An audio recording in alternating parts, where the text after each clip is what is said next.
The king's court echoed with quiet respect and polished footsteps. At its center stood one man everyone relied on, the royal minister.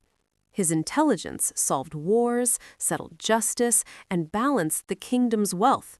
But the brighter his wisdom shined, the smaller others began to feel.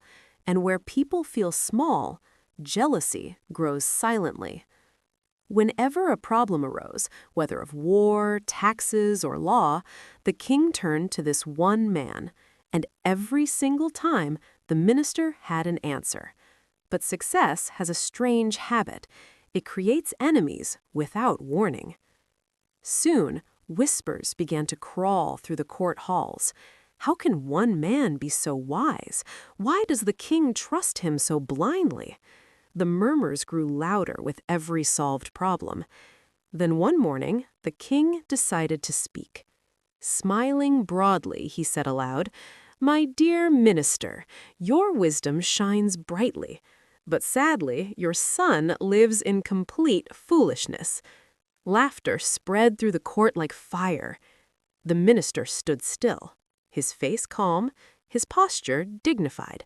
But inside, something cracked, because public laughter wounds deeper than private insults. The king continued, enjoying the moment. "Every day I ask your son a simple question. Gold or silver, which is more valuable? And every day he chooses silver." The court erupted again. "Such a fool! Even children know gold is worth more." The minister said nothing. He bowed respectfully and left. He walked through the palace gates, steady on the outside, but carrying a storm within. A father didn't need revenge, he needed answers. At home, he sat beside his son and asked gently, "Tell me, which is more valuable?" The boy didn't hesitate. "Gold," he replied calmly. The minister froze. If the boy knew the truth, why had he acted foolish in public? "If you know gold is better, why do you embarrass me every morning?"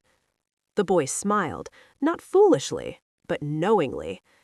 "Every morning," he said softly, "the king comes to the market. And every morning, he plays a game.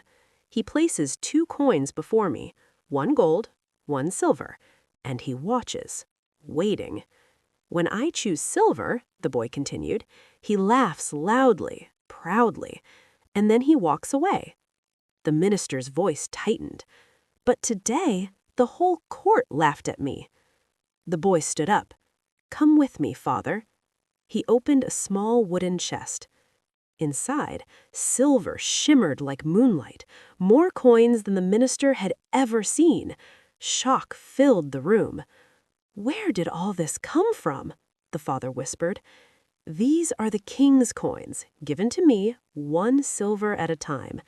If I ever chose gold, the game would end, and so would my daily silver. Why trade steady income for one proud moment?" Silence settled between them. The minister's eyes softened. This wasn't foolishness. It was patience disguised as simplicity. "My son," the minister whispered, "you chose profit over pride, and wisdom over applause." For the first time that day, the minister smiled, genuinely. The next morning, they returned to the court. Laughter returned. "Look, the fool's father!" But the minister only smiled. He explained nothing, defended nothing, because true wisdom doesn't argue.